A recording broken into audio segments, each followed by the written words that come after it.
Durante los oscuros meses de invierno en la Europa medieval, el frío no era simplemente una incomodidad pasajera. Era un enemigo constante, silencioso, que se colaba por las grietas de las paredes de barro y madera, que congelaba los dedos durante la madrugada y que en los peores días arrebataba la vida sin previo aviso.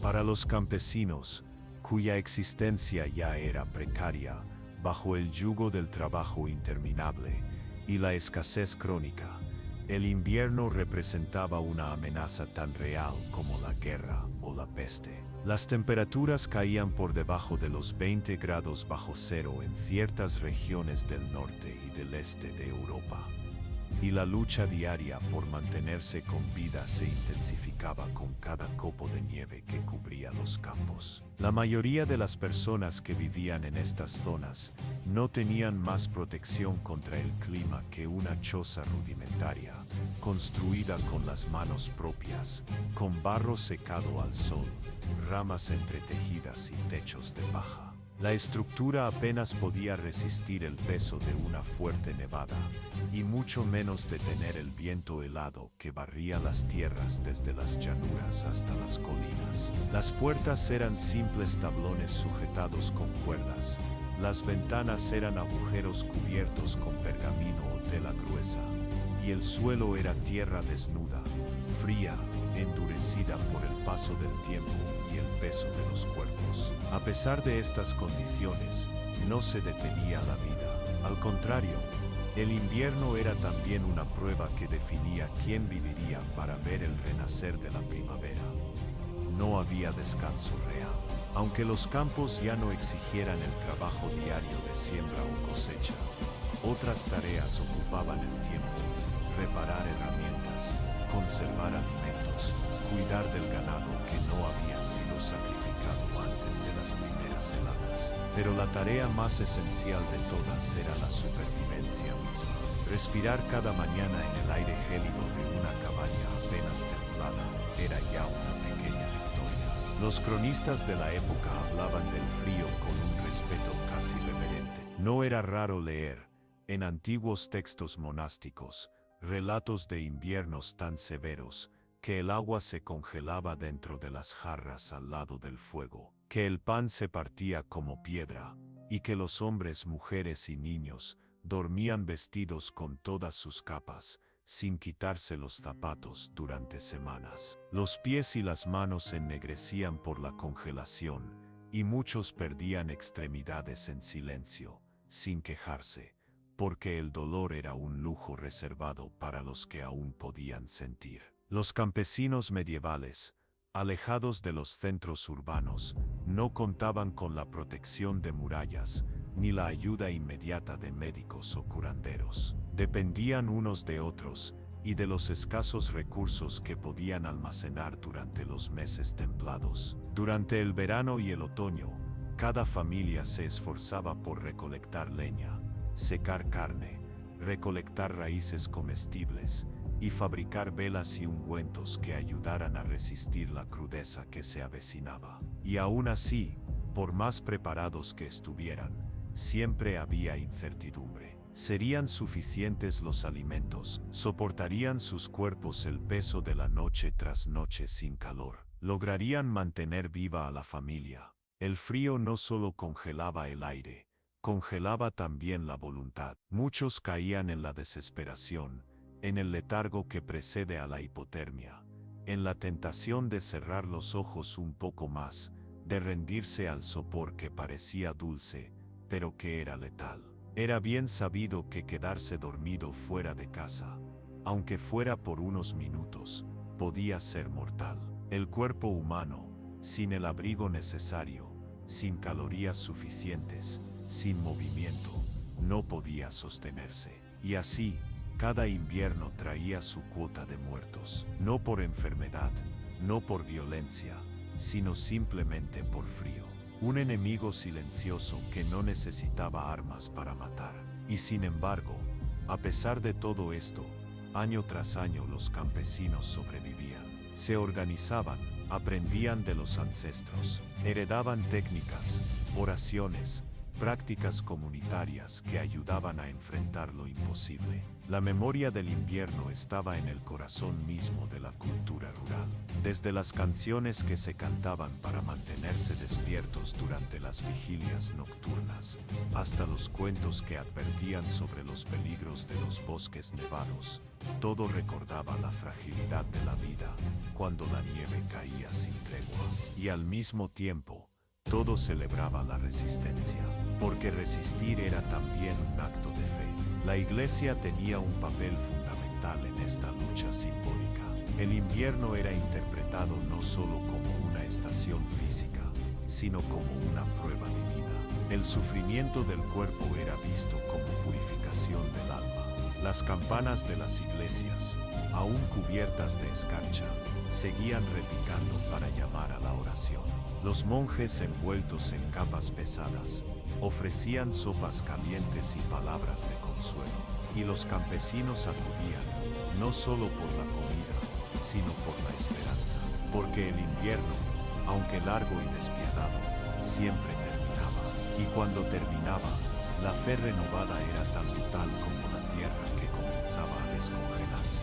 Los registros arqueológicos muestran que incluso en las zonas más empobrecidas, la gente intentaba crear algún tipo de barrera contra el frío. Alfombras hechas de juncos secos cubrían los suelos. Pieles de animales se colgaban en las paredes para retener el calor. En algunos lugares, se cavaban pequeños pozos dentro de las casas, donde brasas cubiertas de cenizas ardían durante la noche, liberando lentamente su calor sin el riesgo de incendios. En otros, se compartía el lecho con el ganado más pequeño, cabras, ovejas, incluso perros. El calor del cuerpo animal era un recurso más, tan importante como la leña o el pan. Los niños eran especialmente vulnerables. Sus cuerpos más frágiles no resistían las bajas temperaturas tan bien como los adultos. Por eso, muchas familias dormían todos juntos,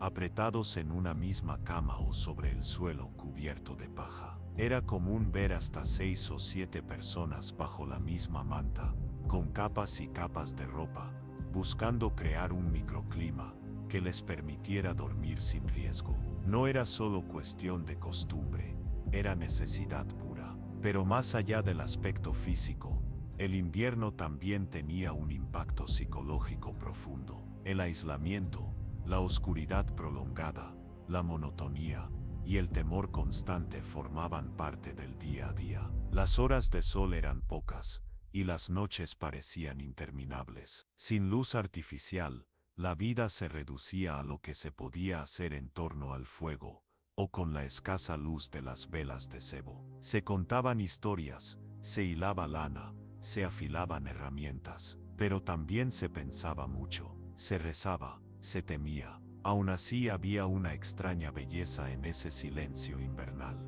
una calma suspendida, una tregua obligada entre el hombre y la tierra. El mundo parecía detenerse, envuelto en un velo blanco, como si todo respirara más lentamente. Y en esa pausa forzada, surgía también un tipo especial de comunión entre las personas, porque cuando el exterior era hostil, el interior del hogar se convertía en un refugio no solo físico, sino emocional. Era en esos momentos cuando se fortalecían los lazos familiares, cuando la palabra comunidad cobraba su sentido más profundo. La supervivencia, entonces, no dependía únicamente de lo que uno tenía, sino de con quién contaba. El vecino que compartía leña, la anciana que recordaba cómo hacer un ungüento contra el resfriado, el joven que salía cada mañana para comprobar que los demás seguían vivos. Pequeños actos de resistencia que, acumulados, se convertían en la única defensa real contra un invierno que no perdonaba errores. Cada enero era una montaña que debía escalarse. Cada febrero, una promesa de que el final estaba cerca. Y cada marzo, una esperanza, a veces traicionera, de que el deshielo llegaría pronto. Pero mientras tanto, la lucha continuaba. Una lucha sin espadas ni armaduras, pero no menos heroica. Una batalla diaria contra el frío, contra el la soledad. Y también, una afirmación silenciosa pero firme: seguimos aquí, no nos han vencido. Mientras la nieve se acumulaba sobre los techos y el viento silbaba entre los árboles desnudos, los campesinos medievales se preparaban para la que quizás era la parte más desafiante del invierno: la noche. Dormir a 20 grados bajo cero no era solo una cuestión de incomodidad, era una lucha constante contra la hipotermia, la enfermedad y la muerte. Cada noche representaba un nuevo combate. No había garantías, solo estrategia, ingenio y resistencia.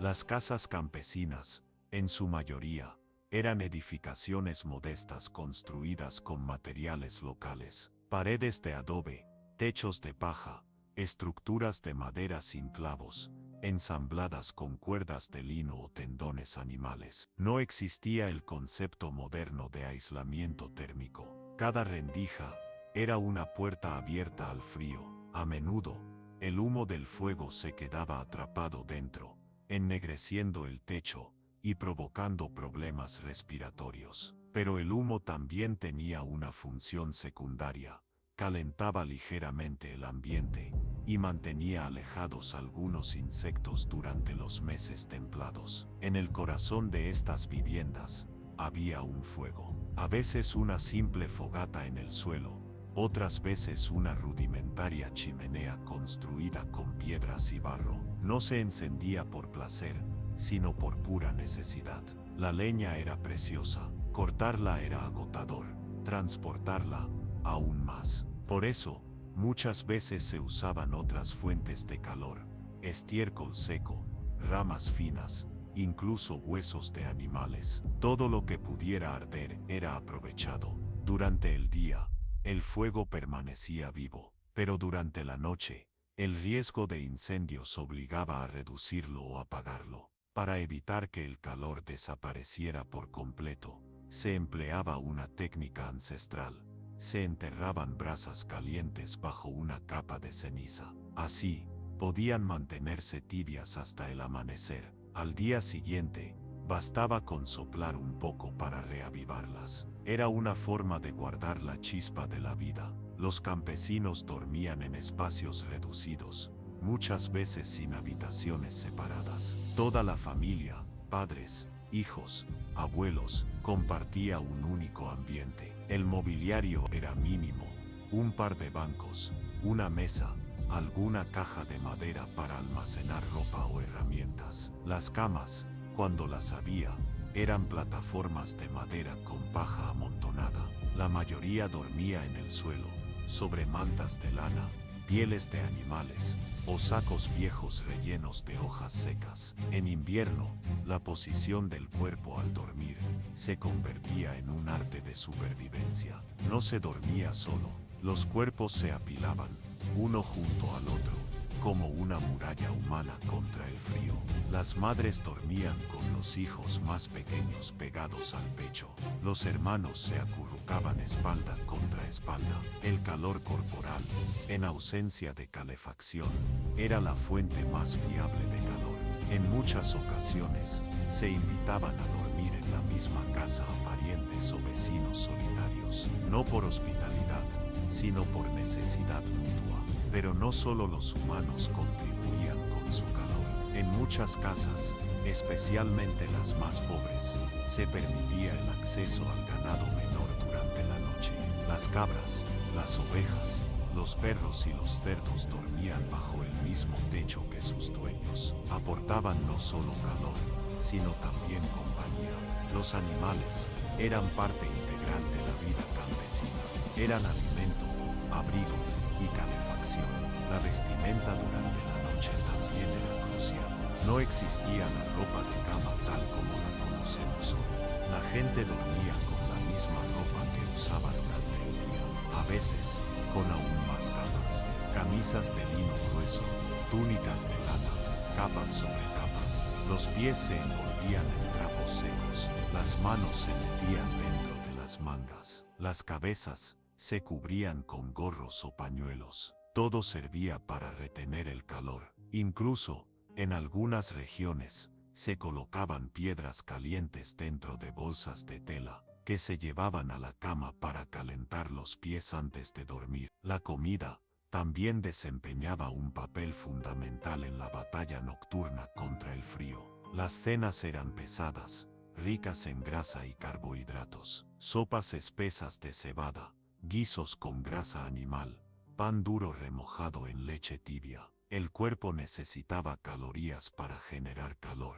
Comer bien antes de dormir era una medida preventiva contra la hipotermia. Quienes podían, añadían a sus comidas especias como el ajo o el jengibre, no tanto por sabor, sino por sus propiedades medicinales y su capacidad de provocar una sensación de calor interno. Pero a pesar de todos estos esfuerzos, el frío persistía. Se colaba entre las mantas, adormecía los dedos, cortaba la respiración. Dormir bien era un lujo. La mayoría de las noches eran interrumpidas por el despertar del cuerpo tiritando, por los llantos de un niño enfermo, por el crujido del techo bajo el peso del hielo. El sueño era ligero, vigilante, el descanso profundo, raro. Algunos campesinos desarrollaban rituales antes de acostarse, no solo por superstición, sino como mecanismos psicológicos para enfrentar la noche. Se rezaban oraciones específicas para pedir protección contra el frío. Se encendían velas bendecidas en ciertas festividades. Se trazaban cruces sobre las puertas y las camas. En algunas regiones,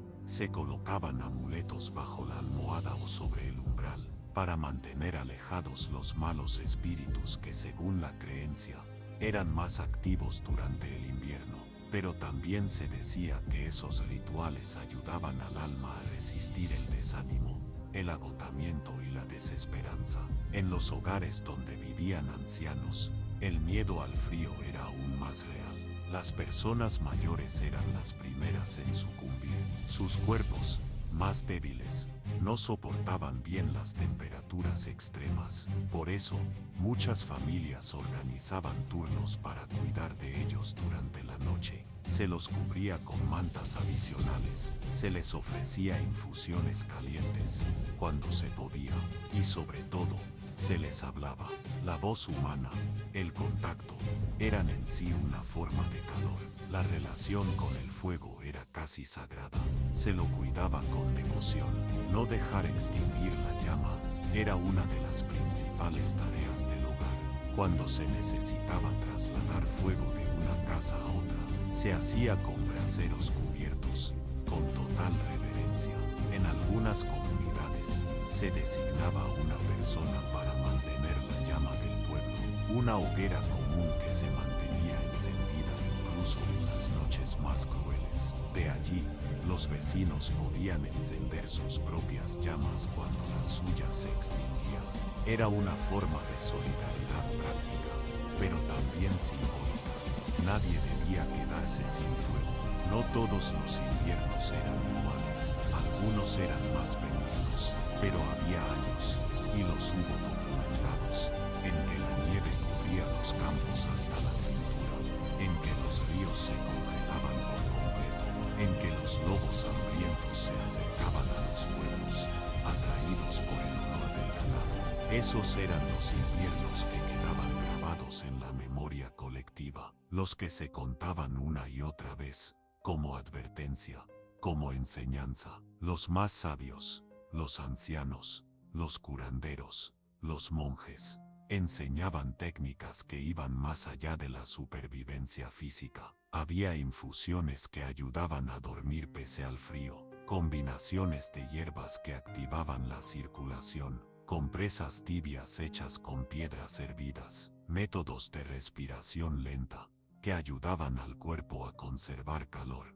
Algunos incluso recomendaban dormir en ciclos cortos, despertando cada pocas horas para moverse, para reactivar el cuerpo. En ciertas aldeas, se desarrollaban formas colectivas de pasar las noches más duras. Familias enteras se reunían en un solo hogar, generalmente el más grande, el que tenía mejor fuego o más leña. Dormían todos juntos, en el suelo, en silencio. Algunos rezaban, otros cantaban. En esos momentos, la comunidad se convertía en abrigo, la cercanía humana, en defensa contra la muerte blanca. El invierno medieval no dejaba espacio para la debilidad, y sin embargo, era precisamente en esa fragilidad donde se encontraba la humanidad más profunda. Cada gesto de cuidado, cada manta compartida, cada bocado ofrecido al más débil, era una afirmación de vida frente a la indiferencia del hielo. Dormir a 20 grados bajo cero no era simplemente dormir, era confiar en que el cuerpo resistiría, en que el fuego duraría, en que los demás estarían allí al despertar. Era en su forma más pura, una esperanza envuelta en silencio. A medida que el invierno avanzaba, imponiendo su silencio blanco sobre campos, aldeas y cuerpos, la vida de los campesinos medievales se transformaba en una espera ritualizada. No era solo la espera de un amanecer menos frío o de una jornada más templada, era la espera profunda, casi espiritual del deshielo, porque todo en su mundo, la tierra, los animales, los cuerpos, incluso el ánimo, parecía haberse congelado. Sin embargo, bajo esa inmovilidad aparente, latía una fuerza poderosa, la resiliencia.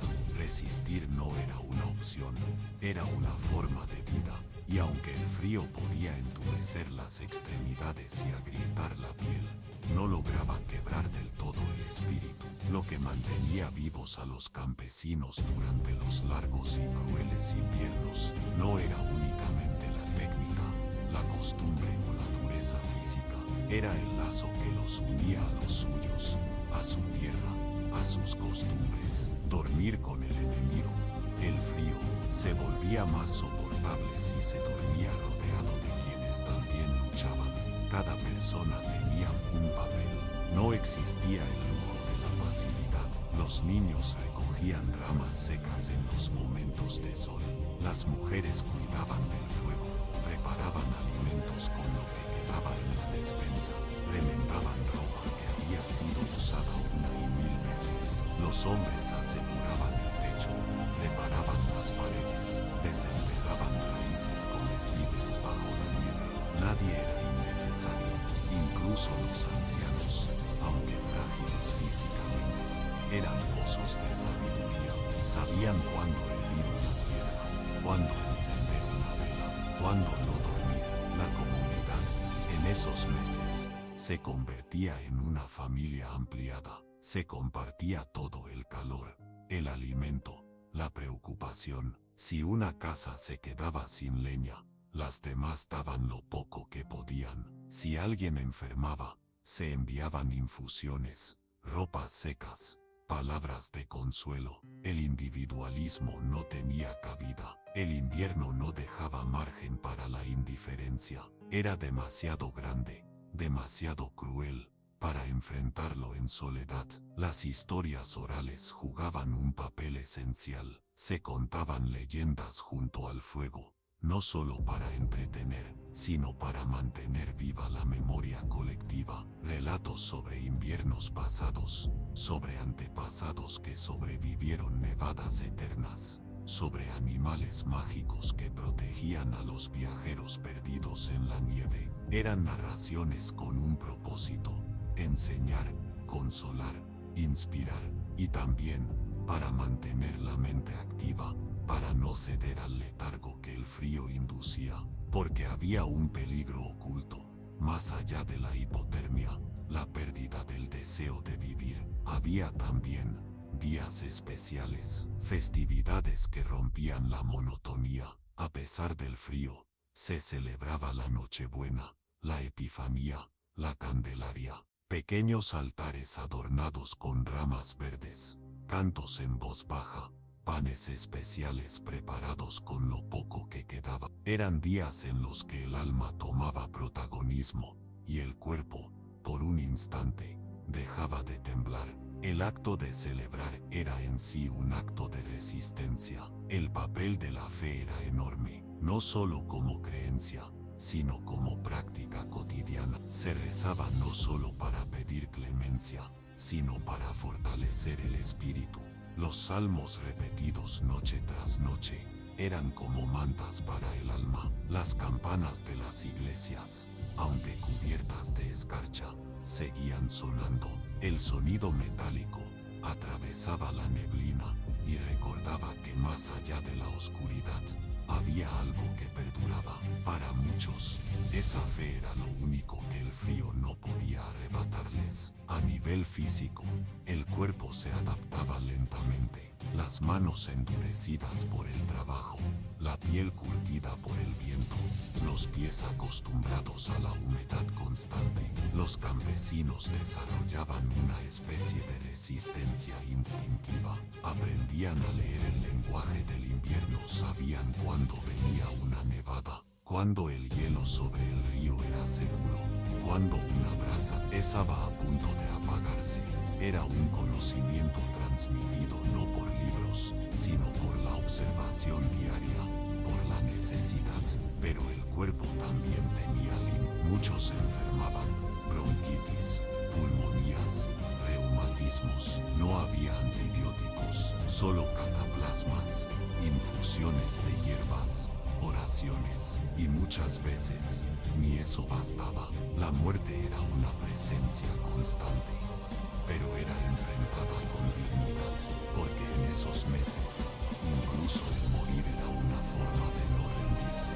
El renacer de la primavera era vivido como una resurrección colectiva. No solo brotaban flores, brotaban también las sonrisas, las palabras olvidadas, el canto.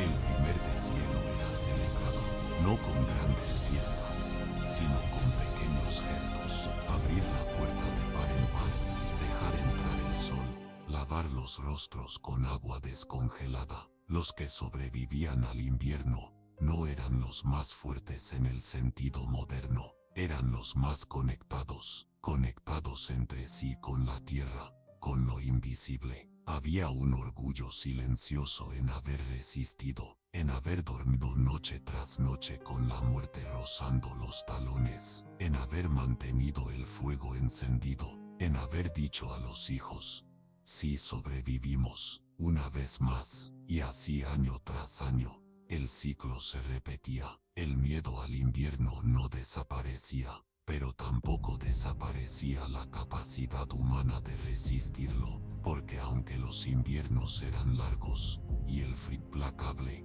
los campesinos medievales sabían algo que el hielo nunca podría entender, que dentro de cada cuerpo tembloroso, dentro de cada choza agrietada, dentro de cada suspiro nocturno, ardía una llama hecha de coraje, de memoria y de comunidad, una llama que aún rodeada de nieve, nunca se extinguía del todo, porque incluso a 20 grados bajo cero, cuando todo parecía perdido, el alma medieval seguía despertando cada mañana con la determinación de vivir, y en eso sin saberlo, eran invencibles.